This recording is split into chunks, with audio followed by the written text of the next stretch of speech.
ஏ form B form sign வாங்கி யாருக்கிட்ட, புரட்சி தமிழர் எடப்பாடியார்கிட்ட சைன் வாங்கி தேர்தலில் நின்று ரெட்டலை சின்னத்தில் நின்று அவர் ஒத்த எம்எல்ஏ வச்சுக்கிட்டு அந்த எம்எல்ஏவை நீங்கள் தூக்குனீங்க. ரைட்டு. அதிமுகலேருந்து 6 இன்னும் எத்தனை விக்கெட்டு போகிறதுக்கு இருக்கு. ஐயா வைகோ சொன்னார்ல ஒரு பேட்டியில், அது மடமாற்றணும். அந்த மடமாத்துற வேலையை செய்யறதுக்காக அச்சோ எங்களை என்னது அந்த வடிவல் சொல்லுவார்ல, அந்த பொண்ணை நீ கையை பிடிச்சி வித்தியா, என்ன கையை பிடிச்சி வித்தியா, இல்லைப்பா தம்பி அவங்களுக்கு நமக்கு வாக்கிய தகராறு இருக்கு, என்ன வாக்கிய தகராறு, நான் பேசுறது கரெக்டு தானே அப்படிங்கிற மாதிரி. அனைவருக்கும் வணக்கம். தாவேக்க எம்எல்ஏ ஒரு எம்எல்ஏவுக்கு 50 கோடி.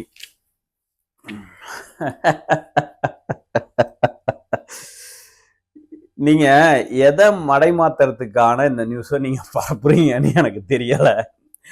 இல்ல உங்களை நினைச்சா சிரிக்கிறதா இல்ல திட்டுறதா என்னன்னு எனக்கு இன்னும் ஒன்றும் புரியல. அது எப்படி இன்னைக்கு நிர்மல்குமார் ஒரு பேட்டி கொடுத்துருக்கிறாரு. ஊத்தங்கரை ஒரு எம்எல்ஏ ஓட்டு ஊத்தங்குடிய சரியான ஞாபகம் பேர் எனக்கு கரெக்டாக வரல. அந்த எம்எல்ஏவை 50 கோடி கொடுத்து வேலை பேசுகிறாங்க, நீங்கள் பணி செய்யாமல் இருக்கணும் அப்படின்னு ஒரு கம்ப்ளைண்ட் ஒன்று நிர்மல்குமார் சொல்கிறாரு. ஐயா நீங்கள் பண்ணுறதுக்கு பேர் என்னங்கய்யா? நீங்கள் இந்த 40 நாளில் 6 எம்எல்ஏ ராஜினாமா பண்ண வச்சுருக்கீங்களே. அதாவது இப்போ உங்கள் எம்எல்ஏ ராஜினாமா பண்ணியிருந்தா நீங்கள் சொல்கிறதெல்லாம் ஓகே. அது இந்த டிஎம்கேல ஒரு ஒத்து ஒதுக்கிட்டு அவர் இருந்துக்கிட்டு யார் ஐபிடிஎஸ் திருநாவுக்கரசா, ஐபிடிஎஸ் திருநாவுக்கரசு, இவர் யாருன்னு தெரியும். நாங்கள் லயலா காலேஜ்லேருந்து இது தேர்தல் அறிக்கைலாம், இந்த தேர்தலுக்கு முன்னாடி இவங்கெல்லாம் ஜெயிப்பாங்க இவங்கெல்லாம் சொல்கிறேன்ட்டு கருத்து கணிப்பு சொல்லி விடுவார். திமுக 35 கோடி வரைக்கும் பேசுனுச்சு அப்படின்னு சொல்லிட்டு திமுக ஐடிவிங்க செந்தில் பாலாஜி சொன்னாருன்னு சொல்லிட்டு திமுக ஐடிவிங்க நிர்வாகியை ஒரு 3 பேர்த்த கழித்து பண்ணியிருக்காங்க. நான் என்ன சொல்றதுன்னு எனக்கு ஒன்றும் தெரியல. அதாவது உங்களுக்கு வந்தா ரத்தம், எங்களுக்கு வந்தா தக்காளி சட்னியா? வேலை பேசுனதுக்கே இந்த குதிக்கிறீங்க. நான் 6 பேர் என்ன எத்தனை பேர், எவ்வளோ பேர் தான் கடைசியாக பேசி வச்சிருக்கீங்க? அந்த நம்பராச்சும் கொஞ்சம் சொல்லுங்க சார். எவ்வளோ பேர் தான் சார் பேசி வச்சிருக்கீங்க? இன்னும் எவ்வளோ பேர் தான் சார் வர்றதா இருக்காங்க அதிமுகலேருந்து?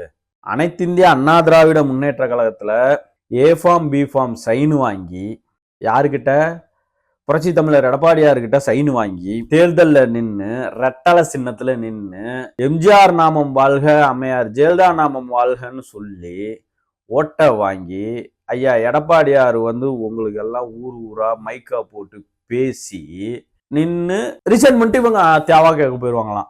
ஆனா அவங்க கிட்ட திமுக காரங்க போய் பேசினாங்கன்னா அதிமுகவும் பேசிருச்சு. ஒரு எம்எல்ஏக்கு 50 வருஷம் 50 வரைக்கும் கைது பண்ற.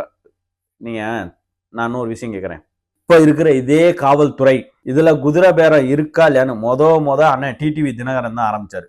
அவரு ஒரு எம்எல்ஏ பாவும் ஒரே ஒரு எம்எல்ஏ தான் மன்னார்குடியில நிக்க வச்சு காமராஜர் ஜெயிக்க வச்சாரு. அந்த எம்எல்ஏவை நீங்க குதிரை பேரம் பேசுனீங்களா இல்லையா? இந்த குதிரை பேரங்கிறதே அவர் தான் முத சொன்னாரு. அவர் ஒத்த எம்எல்ஏ வச்சுக்கிட்டு அந்த எம்எல்ஏவை நீங்க தூக்குனீங்க. ரைட்டு. அதிமுகலேருந்து 6 இன்னும் எத்தனை விக்கெட்டு போறதுக்கு இருக்கு.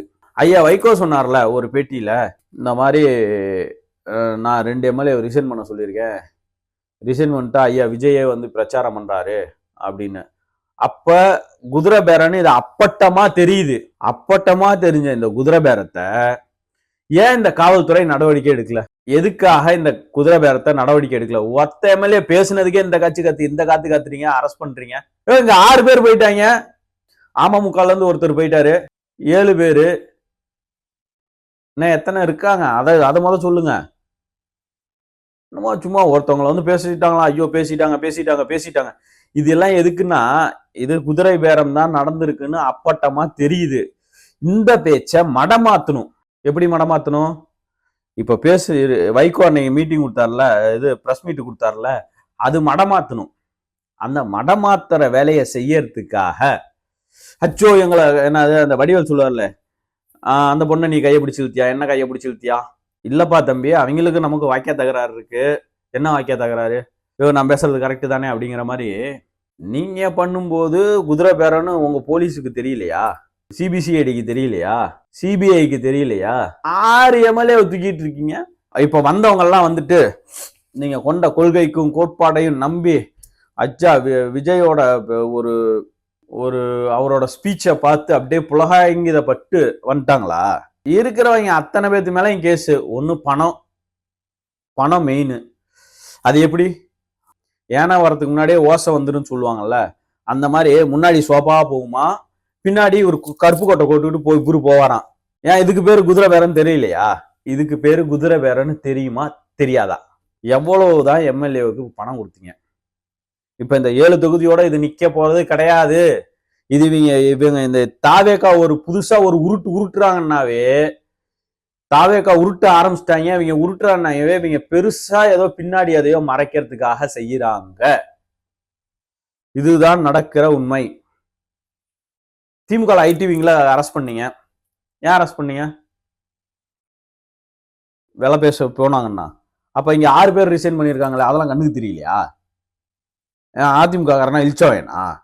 சும்மா வந்துட்டு நான் என்ன கேட்குறேன், இப்போ இவங்கெல்லாம் போனீங்கல்ல, நீங்கள் இந்த 6 பேர் ரிசைன் பண்ணிட்டு போனீங்கல்ல, ஏன் முன்னாடியே அதை செஞ்சு தொலைச்சிருக்க வேண்டியதானே? எலெக்ஷனுக்கு முன்னாடியே நான் இனிமேல் இந்த எடப்பாடியார் தலைமையை நான் ஏற்றுக்கலப்பா, நான் ரிசைன் பண்ணிட்டு போகிறேன், எனக்கு இந்த கட்சி வேணாம், ஒன்றும் வேணாம், எல்லாமே நின்று ரெட்டலையில் நின்று ஜெயிச்சதுக்கு அப்புறம் இவங்க போவாங்களாம். அதுக்கு பேர் குதிரை பேரமே இல்லையா? அந்த பக்கம் எவனாவது ஒருத்தர் பேசிவிட்டான்னா ஐயோ குதிரை பேர பேசிட்டான். இது எப்படி? எனக்கு ஒன்றும் தெரியல. இவரு போற இடத்துக்கு சோபா போவோம். இவரு சொல்லி வைகோ கிட்ட சொல்லியே 2 எம்எல்ஏ ரிசைன் பண்ண சொல்லுவாரு. அதுக்கு பேரு குதிரை பேரம் கிடையாது. பேசினதுக்கு அரெஸ்ட். அப்ப நீங்க அரெஸ்ட் பண்ணும் அப்படின்னா உங்க சிஎம் விஜய்யும் ஆதவர்ஜினாவையும் தான் அரெஸ்ட் பண்ணும். இந்த பின்னாடி இருந்து போய் சேர்றவங்க எல்லாம் அதெல்லாம் விட்டுருங்க. இந்த கடம்பூர் ராஜி, இந்த லொட்லோஸ் டூ கோஷ்டி எல்லாம் போகுதுன்னா அதெல்லாம் விட்டுருங்க. எம்எல்ஏ வந்துட்டு யார் ரிசைன் பண்றீங்க? ஜெயிச்சிட்டீங்கல்ல, உங்களை யார் ஜெயிக்க வச்சா? உங்களுக்காக யாரு தெருவா போய் பேசினா? உங்க கேஸ் இருக்குது, நீங்க கொள்ளடிச்ச பணத்தை சேஃப்டி பண்ணணும், உங்க ப்ராப்பர்ட்டியை சேஃப்டி பண்ணணும். அதுக்காக மட்டும்தான் நீங்க போறீங்க. இருக்கிற கேஸ கிளியர் பண்ணணும். அந்த ஒரு காரணத்தை தவிர்த்து நீங்க வேற எதுக்காக அங்க போறீங்க? அந்த அளவுக்கு பெரிய ஆள் ஆயிட்டீங்களா நீங்களா? நன்றி.